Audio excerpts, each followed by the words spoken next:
Сәлеметсіздер ме достар, каналыма қош келіңіздер. Бүгін біз банктен алынған несиелерді қарастырамыз. Алынған қысқа мерзімді несиелер және несие бойынша төлемдер, ай сайынғы төлемдер. Сонымен алынған несиені көрсету үшін ең алғашқыда банк касса бөліміне кіріп, платежное поручение входящий төлем тапсырма кірісін таңдаймыз, создать дегенді басамыз. Мысалы, біз алған несиеміз мамыр айының 1-інде алдық, және де ең басты операция деген жерге біз расчеты по кредитам и займам дегенді таңдаймыз. Банкті таңдаймыз, яғни қай банктен алынған несиеге байланысты счет номерін таңдаймыз, сомасын көрсетеміз, мысалы 5 миллион теңге. НДС деп көрсетеміз. Статья расходов дегенге, яғни шығындар, бабы, қаржылық қызмет, яғни финансовая деятельность таңдаймыз, погашение займов. Ең бастысы, мына счетты өзгертуге ұмытпаңыздар. Бұл счеттің орнына 30-10 счеты болуға тиіс, яғни қысқа мерзімді қаржылық міндеттемелер. Қысқа мерзімді несие. Егер сізде несиеңіз ұзақ мерзімді болса, онда 40-10 счетін таңдайсыз. Ұзақ мерзімді несиелерді. Біз бүгінге қысқа мерзімді несиелерді қарастырайық, сондықтан 30-10 счетін таңдаймыз. Галочканы қойып, записать, провести дегенді басамыз. Келесі бухгалтерлік жазбалар пайда болды. Онда 30 счетына 5 миллион келіп түсті, және кәсіпорынның Каспий банк алдындағы қарызы ұлғайды, яғни көбейді. Келесіде біз ай сайынғы төлемдерді есептеу үшін ең алдымен ай сайынғы сыйақыларды есептеуіміз керек, яғни ай сайынғы несие бойынша пайыздар. Покупка бөліне кіріп, поступленияны басып, поступление, услуги дегенді таңдаймыз. Және, мысалы, мамыр айына біз маусым айының басынан бастап 6-сында ай сайын төлейтін кесте бойынша солай бекітілген деп есептейік. Сонда контрагентіміз Каспий банк, келісім шартымыз көрсетіледі. Подбор арқылы вознаграждение кредиту дегенді таңдаймыз, яғни егерде сіздер жоқ болса, оны сіздер жасайсыздар, яғни вознаграждение кредиту деген сыйақы, несие бойынша сыйақылар.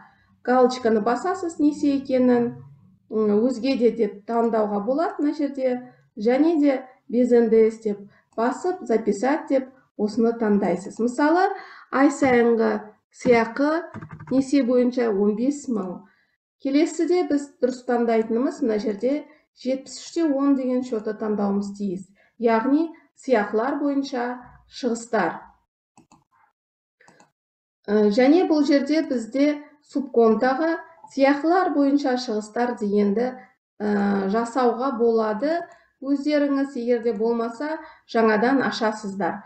Және де сыйақылар бойынша шығыстар бойынша сізде мына жерде галочка болу керек, яғни салық есебіне қарастырылады деген өзге де қызметтер деп көрсетесіздер.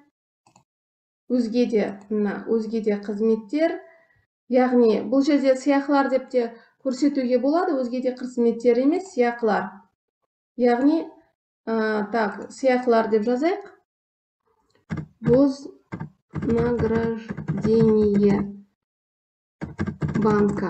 Вознаграждение банка сыйақылар.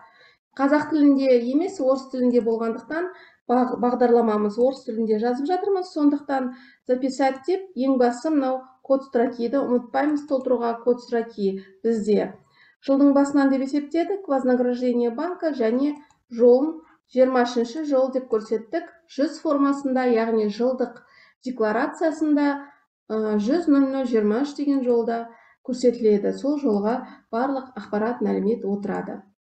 Сонымен осыны таңдаймыз, вознаграждение банка, записать, провести деп басамыз. Бухгалтерлік жазбасын көретін болсақ, 73-10, 33-10 шықты. Ол дұрыс емес. Қайтып келеміз, және 33-10 дегенді мына жерде өзгертеміз.